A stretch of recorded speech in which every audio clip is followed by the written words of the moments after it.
ಏನು ಈ ದಿನ ಟ್ವೀಟ್ ಮಾಡಿದಾರಲ್ವಾ ನಮ್ಮ ಉಪಮುಖ್ಯಮಂತ್ರಿಗಳು, ಬೆಂಗಳೂರಿನ ಅಭಿವೃದ್ಧಿ ವಿಚಾರದಲ್ಲಿ ಬಿಜೆಪಿ ಸರ್ಕಾರ ಕಾಲದಲ್ಲಿ ಮಾಡಿದಂಥ ಕೆಲಸದಿಂದ ನಮಗೆ ಇಲ್ಲಿ ಬೆಂಗಳೂರಿನಲ್ಲಿ ಗುಂಡಿ ಕಾಣ್ತಿದೆ ಅಂತ ಹೇಳ್ತಿದ್ದಾರೆ.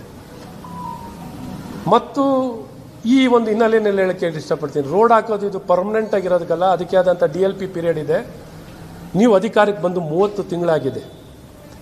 ನಾವೊಂದು 4-6 ವರ್ಷದಿಂದ ಹಾಕಿರೋದು, 4-6 ವರ್ಷದಿಂದ ಹಾಕಿರೋವಂಥದ್ದು, 4-5 ವರ್ಷದಿಂದ ಹಾಕಿರೋಂಥ ಆಸ್ಫಾಲ್ಟಿಂಗನ್ನು ಇವತ್ತು ನೀವು ನಮ್ಮನ್ನು ಇವತ್ತು ನೀವು ಅಧಿಕಾರಕ್ಕೆ ಬಂದು ನಿದ್ದೆ ಹೊಡೆದು ಅಭಿವೃದ್ಧಿಯನ್ನು ಮಾಡದೆ, ಆಸ್ಫಾಲ್ಟಿಂಗನ್ನು ಮಾಡದೆ, ಗುಂಡಿಯನ್ನು ಮುಚ್ಚದೆ ನಮ್ಮ ಮೇಲೆ ಆಪಾದನೆ ಮಾಡ್ತೀರಲ್ಲ, ನಿಮ್ಗೆ ಎಷ್ಟು ಮಟ್ಟಿಗೆ ನ್ಯಾಯಬದ್ಧವಾಗಿದ್ದೀರಾ, ಕಾನೂನುಬದ್ಧವಾಗಿದ್ದೀರಾ? ಮತ್ತು 750 ಕೋಟಿ ಹಣವನ್ನು ಗುಂಡಿ ಮುಚ್ಚಕ್ಕೆ ಬಿಡುಗಡೆ ಮಾಡಿದ್ದೀನಿ ಅಂತ ಹೇಳಿದ್ದೀರಾ. 660 750 ಕೋಟಿನೋ ಯಾವುದರಿಂದ ಹೇಗೆ ಬಿಡುಗಡೆ ಮಾಡಿದ್ದೀರಾ ಅಂತ ನಮ್ಗೆ ಗೊತ್ತಾಗಬೇಕು. ಬಾಯಿನಲ್ಲಿ ಬಿಡುಗಡೆನಾ ಅಥವಾ ಹಣ ಬಿಡುಗಡೆನಾ? ಯಾವ ಇಲಾಖೆ, ಯಾವ ಹೆಡ್ಡಲ್ಲಿ, ಎಲ್ಲಿಂದ ಬಿಡುಗಡೆ ಮಾಡಿದ್ದೀರಾ? ಮಾಹಿತಿ ಕೊಡಿ. ಎಲ್ಲಿಂದ ಹಣವನ್ನು ಬಿಡುಗಡೆ ಮಾಡಿದ್ದೀರಾ? ಯಾವ ಹಣವನ್ನು ಬಿಡುಗಡೆ ಮಾಡಿದ್ದೀರಾ? ಎಲ್ಲಿ ಅದು ಟೆಂಡರ್ ಆಗಿ ವಿಲೇವಾರಿ ಆಗಿ ಯಾರು ಕೆಲಸ ಮಾಡಿದ್ದಾರೆ ಅಂತ ನೀವೊಂದು ಸ್ವಲ್ಪ ಮಾಹಿತಿ ಕೊಡಬೇಕು. ಈಗ 1100 ಕೋಟಿ ಕೊಡ್ತೀನಿ ಅಂತ ಹೇಳಿದ್ದೀರಾ. ಏನೋ ಟೆಂಡರ್ ಮಾಡಿದ್ದೀರಾ? 1100 ಕೋಟಿ ಈ ಕಾಂಗ್ರೆಸ್ ಸರ್ಕಾರ ಅಧಿಕಾರಕ್ಕೆ ಬಂದ ದಿನದಿಂದ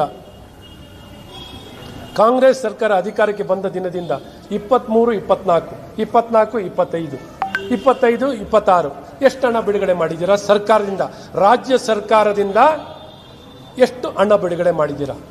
ನಮ್ಮ ತೆರಿಗೆ, ನಮ್ಮ ಹಕ್ಕು. ಬೆಂಗಳೂರಿನವ್ರು ತೆರಿಗೆ ಕೊಡದೆ ಇನ್ನೇನು ಕೊಡ್ತಾರೆ? ಇವತ್ತು ತೆರಿಗೆ ಕೊಡೋದ್ರ ಮೇಲೆ ತೆರಿಗೆ ಮೇಲೆ ತೆರಿಗೆ ಹಾಕಿ ಬೆಂಗಳೂರು ಜನರನ್ನ ಸುಲಿಗೆ. Solid waste management user fee, property guidance ವ್ಯಾಲ್ಯೂನ ಹೆಚ್ಚಿಸಿ, ಗೈಡೆನ್ಸ್ ವ್ಯಾಲ್ಯೂನಲ್ಲೂ ತಗೊಂಡು ಅದ್ರ ಮೇಲೆ ಪ್ರಾಪರ್ಟಿ ಟ್ಯಾಕ್ಸ್ನು ತಗೊಂಡು ನೀರಿನ ಬೆಲೆ ಹೆಚ್ಚಿಸಿ, ಕರೆಂಟಿನ ಬೆಲೆ ಹೆಚ್ಚಿಸಿ, ಮೆಟ್ರೋ ಬೆಲೆ ಹೆಚ್ಚಿಸಿ, ಬಸ್ಸಿನ ದರ ಹೆಚ್ಚಿಸಿ, ಹಾಲಿನ ದರ ಹೆಚ್ಚಿಸಿ, ಲಿಕ್ಕರ್ ಪ್ರೈಸ್, ರೋಡ್ ಟ್ಯಾಕ್ಸ್, ಏನೆಲ್ಲ ಇದೆಲ್ಲ ಇನ್ಕ್ರೀಸ್ ಮಾಡಿದ್ದೀರಾ. ಕೊಟ್ಟಿರೋದು ಏನು ಕೊಟ್ಟಿದ್ದೀರಾ?